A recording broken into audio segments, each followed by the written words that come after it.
Salut les curieuses, salut les curieux. C'est vrai que ça faisait un petit moment qu'on s'était pas vu, à peu près 3 semaines de repos, et je reviens avec, je l'espère, un épisode qui va vous plaire. Et dans cet épisode, nous allons découvrir un grand dinosaure théropode qui peut rivaliser en taille avec le célèbre Tyrannosaurus Rex. Et curieusement, dans cet épisode, nous ne parlerons pas de Henry Fairfield Osborn, de Barnum Brown, de Gilmore, d'Ostrom, et pourtant ce dinosaure carnivore a été découvert aux États-Unis d'Amérique.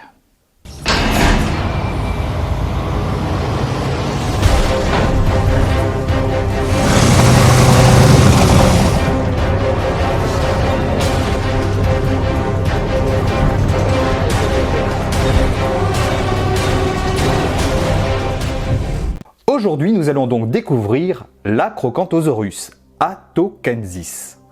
Acrocanthosaurus signifie lézard à hautes épines, car acro vient de akros, qui en grec signifie élevé ou extrême. Antho vient également du grec ancien, akanthe, qui signifie épine. Et enfin, saurus vient comme d'habitude de zoros, et bien sûr signifie lézard. Pour le nom d'espèce, ceci fait référence à l'état d'Atoka, dans l'Oklahoma. Mais comme d'habitude, avant d'aller sur les spécificités de notre animal, un peu d'histoire. Les premiers restes d'Acrocanthosaurus ont été découverts au début des années 1940 par 2 paléontologues, Juan Langston et Willis Stovall. Les ossements furent trouvés dans la formation Antlers, près d'une ferme de l'Oklahoma, en 1940. Et suite à cette trouvaille, nos 2 paléontologues organisèrent une campagne de fouilles qui dut malheureusement être stoppée en 1942, jusqu'en 1945.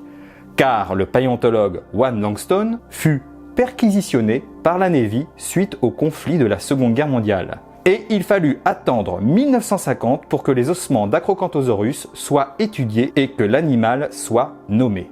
Nos 2 paléontologues sortirent 2 spécimens, l'holotype nommé OMNH 10146 et un paratype OMNH 10147. Ces spécimens sont composés de 2 squelettes postcrâniens partiels et d'un reste fragmentaire de crâne. Je ne vais pas aller par 4 chemins, mais avec le peu de restes de l'animal au début des années 1950, on ne connaissait pas grand-chose sur cet animal et sa position au sein des autres théropodes était incertaine. Mais bien heureusement, dans les années 1980 et 1990, donc 40 ans plus tard, 2 autres spécimens furent découverts et, de plus, ceux-ci étaient beaucoup plus complets. Le premier de ces squelettes, nommé SMU 74646, comprend un squelette postcrânien partiel et quelques os crâniens. Il fut découvert dans la formation Twin Mountains au Texas. En ce qui concerne le deuxième squelette, bingo! Un squelette quasi complet. Et en plus, un crâne parfaitement préservé. Une aubaine pour en savoir beaucoup plus sur cet animal. Le squelette fut découvert en 1982 dans la formation Antlers, encore elle, près d'une rivière par des enfants dans l'Oklahoma, dans la même formation géologique que notre holotype et paratype découvert par Langston et Stovall. Il fut nommé sous la dénomination NCSM 14345. Et fut découvert et récupéré par Cephas Hall, un bûcheron local et un de ses amis, Sid Love. Et accrochez-vous parce que cette histoire vaut véritablement le détour. J'ai même failli faire un épisode spécial découverte badass rien que pour cette découverte. Donc pour revenir à cette découverte, nos 2 compères, Cephas et Sid, décident après examen des fossiles de commencer eux-mêmes les fouilles, en sachant qu'aucun des 2 n'avait de cursus universitaire. Mais Cephas était un amateur acharné de fossiles depuis son enfance et il était un fin connaisseur des gisements géologiques de la région. Ils fouillèrent le site pendant plus de 3 ans, de 1983 à 1986. Cephas travaillait le jour pour fouiller tous les soirs et le week-end. Certains paléontologues, mis au courant de la découverte et du travail de nos 2 fouilleurs, ne croyaient pas en la qualité exceptionnelle de ce spécimen et certains affirmaient qu'ils ne trouveraient aucun crâne. Mais après une fouille longue, difficile et surtout dangereuse, ils découvrirent un crâne quasi complet de l'animal. Une première pour cette espèce. Lorsque Céphis téléphona à un paléontologue professionnel pour lui annoncer cette découverte, ce dernier lui raccrocha au nez. Et quelques jours plus tard, lorsqu'il reçut les photos de la découverte de Céphis, ce paléontologue devint furieux de ne pas avoir cru en l'intérêt de cette découverte. Malgré l'euphorie de cette découverte, Céphis et Sid durent faire face à une bataille juridique avec la société possédant le terrain de la découverte. Bien heureusement, ils gagnèrent le procès, mais entre-temps, l'université d'Austin, dans le Texas, avait récupéré l'ensemble du squelette. Sous-équipée et manquant de financement, l'université était dans l'incapacité de préparer le spécimen et refusa l'accès aux fossiles à Céphis et Sid. Céphis décida donc de tout simplement s'introduire dans l'université en pleine nuit et de voler tel un Arsène Lupin le spécimen d'Acrocanthosaurus. Il s'ensuit une chasse aux dinosaures qui a été dépêchée avec la participation de la police d'État de l'Oklahoma et des fameux Texas Rangers. Dites donc, alors vous manquez pas d'air, hein, monsieur? Walker, Texas Ranger. La maison de Cephas Hall fut fouillée au peigne fin, mais aucun reste de dinosaure ne fut trouvé. Même la maison de son fils connut le même sort, sans succès, car Cephas avait transporté et caché le squelette chez un parent éloigné, vivant dans l'Arkansas. L'histoire de ce vol s'est heureusement bien finie. Et la propriété du spécimen fut validée, permettant à Céphis et Sid de récupérer officiellement leur découverte. Céphis décida d'envoyer l'ensemble du squelette au Black Hills Institute of Geological Research, le fameux institut qui, dans les mêmes années, à peu près 1987, préparait l'un des spécimens de Tyrannosaurus rex le plus connu au monde et qui fut vendu aux enchères dernièrement, le 6 octobre 2020, précisément par la maison Christie's à New York, et pour une somme d'environ 32 millions de dollars. Il s'agit bien sûr du fameux T-Rex Stan. Le laboratoire du Black Hills Institute s'occupa donc de la préparation de ce nouveau Acrocanthosaurus. Cephas Hall et Sid Love obtenirent une somme de 50 000 dollars, ce qui paraît énorme, mais lorsqu'on voit le travail qu'ils ont dû fournir, les déboires qu'ils ont subis et la qualité du spécimen découvert, eh bien cette somme est pleinement dérisoire. Le spécimen, après avoir été entièrement dégagé et préparé, fut vendu par le Black Hills Institute au Muséum d'histoire naturelle de Caroline du Nord, dans la ville de Raleigh, pour une somme de 3 millions de dollars. Les deux découvreurs reçurent également un moulage complet du spécimen qui resta 2 ans dans une grange. Mais c'était sans compter l'investissement d'un musée d'art local, le musée de la Rivière Rouge, et des écoles de la région. Le musée calcula qu'il leur fallait environ 50 000 dollars pour monter le squelette au sein de son établissement et demanda donc une collecte de dons. Les élèves des écoles se mirent, avec l'aide des professeurs, à vendre des friandises et des briques de lait avec la photo d'Acrocanthosaurus. À la fin de cette collecte de dons, avec l'aide des écoles et même des banques locales, ils ramassèrent une somme de 150 000 dollars, 3 fois la somme demandée, largement nécessaire pour la mise en place du squelette au sein du musée de la Rivière Rouge. C'est l'équipe du Black Hills Institute, encore lui, qui monta le squelette et le musée rajouta une enveloppe de 500 000 dollars pour ériger un nouveau bâtiment pour permettre d'accueillir ce fabuleux moulage. Depuis sa première exposition dans le musée de la Rivière Rouge, ce dinosaure a augmenté la fréquentation du musée et a permis d'attirer de nombreuses personnes à découvrir l'art des populations locales. Comme quoi, un dinosaure peut également promouvoir un bien culturel local. Depuis cette fameuse découverte de cette histoire à rebondissement, d'autres restes de ce dinosaure furent découverts dans la formation Cloverly, dans le centre nord du Wyoming. Par exemple, le spécimen partiel UM 20796, représenté par 2 vertèbres, du pubis, d'un fémur, d'un péroné et quelques autres os très fragmentaires. Ces restes appartenaient à un spécimen juvénile et par conséquent plus petit que les spécimens précédents. Et le dinosaure découvert par Cephas Hall et Sid Love reste encore aujourd'hui le spécimen le plus complet et le plus grand connu. Maintenant, venons aux caractéristiques de notre animal. Déjà, l'Acrocanthosaurus en impose par sa taille. Ce théropode atteint une longueur maximale connue de 11,50 m pour un poids estimé entre 5 et 6 tonnes, ce qui le place juste derrière les mensurations du Tyrannosaurus rex, avec ses 12 mètres de long et son poids d'environ 6 tonnes. Il a une tête relativement petite pour un grand théropode, car pour une longueur totale de 11,50 m, celle-ci ne dépasse pas les 1,29 m, alors que pour le T-Rex, celle-ci peut atteindre 1,50 m. Le crâne possédait une longue crête fusionnée du post-orbitaire jusqu'aux crêtes narinaires et la fenêtre antérorbitaire était de grande taille, même pour un théropode, et de forme triangulaire. Ses membres postérieurs sont quasi identiques à ceux des allosauridés, tels que l'Allosaurus fragilis. Et d'après certaines études biomécaniques, l'Acrocanthosaurus pouvait marcher jusqu'à une vitesse d'environ 30 km/h. Par contre, ses membres antérieurs sont plus petits en proportion par rapport à ceux d'Allosaurus fragilis. Ils avaient une longueur d'1 mètre, ce qui représente environ une trentaine de centimètres de plus que ceux du Tyrannosaurus rex. Malgré ce détail, ils étaient munis d'une bonne musculature au vu de la largeur des os et de l'épaisseur des insertions musculaires.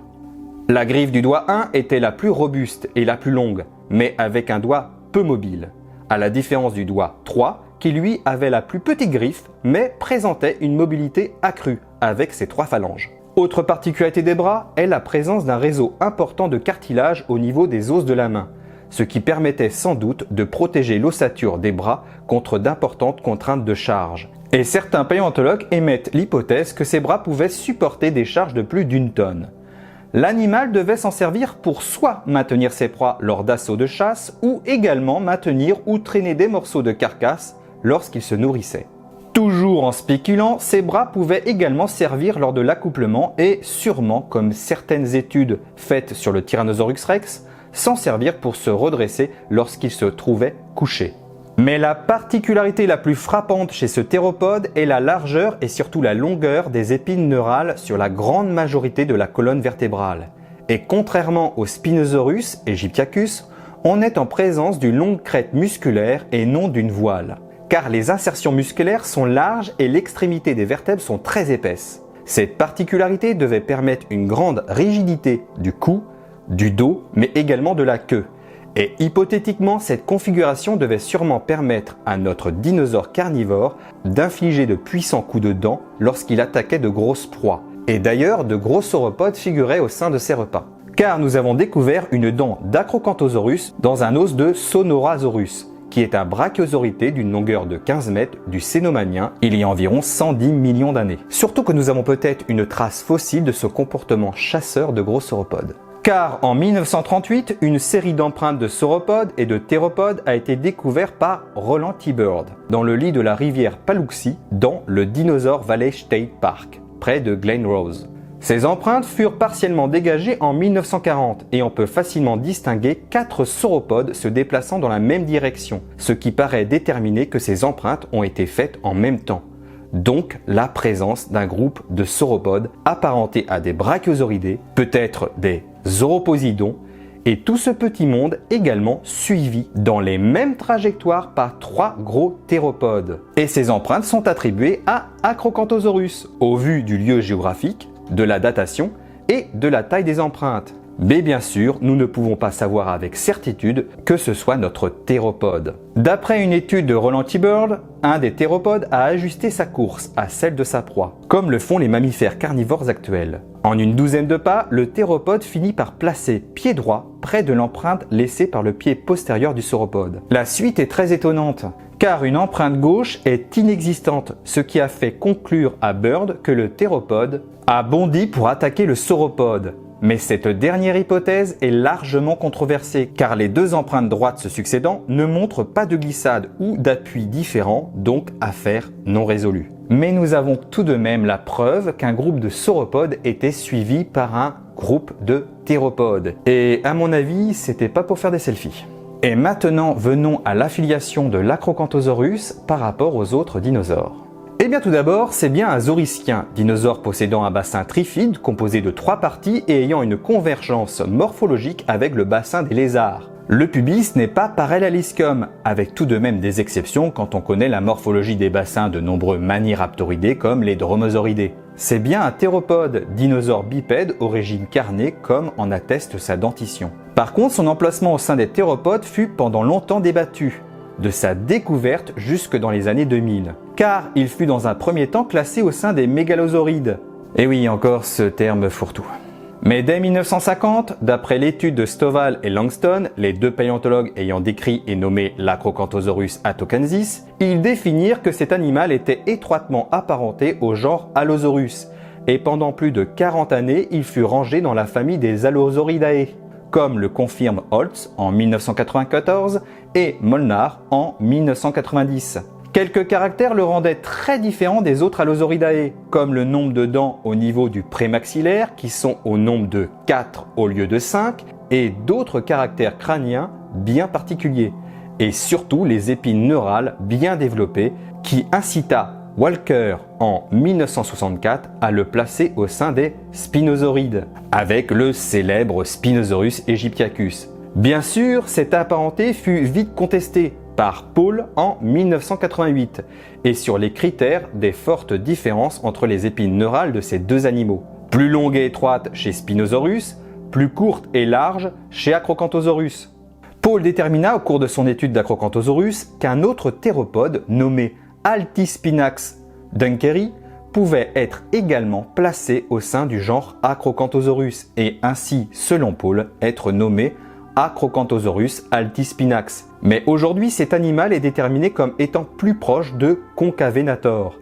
Ce dinosaure n'est connu que par son holotype numéroté NHMUKR 1828.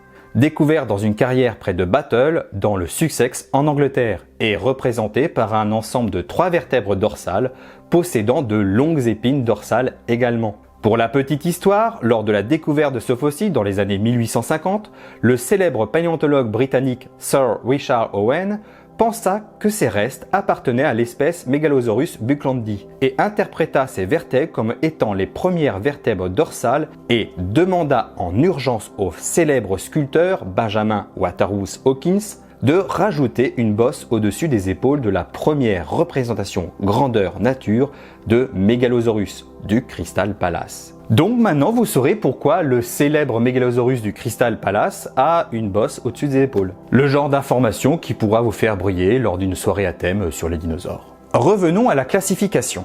Après la découverte de Carcharodontosaurus en Afrique du Nord, Sereno en 1996 proposa de placer Acrocanthosaurus dans les Carcharodontosaurides et réfuta l'étroite parenté de notre théropode avec Allosaurus. Même après quelques désaccords d'interprétation cladistique, avec d'autres paléontologues comme Coria et Curie en 1997 et Larson en 1996, il est communément acquis que l'Acrocanthosaurus atochensis est bien un Carcharodontosauridae, avec comme par exemple le Carcharodontosaurus, le Giganotosaurus et le Mapusaurus. Et il serait une forme les plus basales de cette famille. Où et quand vécut notre Acrocanthosaurus atochensis? L'Acrocanthosaurus vécut au début du Crétacé, plus précisément de l'Aptien à l'Albien moyen, de 115 à 105 millions d'années environ en Amérique du Nord, dans l'Oklahoma, le Texas et le Wyoming. Il vivait sur des plaines d'inondation avec des marais et marécages côtiers, sous un climat chaud et humide avec également une saison sèche. Enfin, que vaut notre cher Acrocanthosaurus au sein du jeu Jurassic World Evolution? Alors tout d'abord, j'étais très partagé sur la qualité de cette représentation.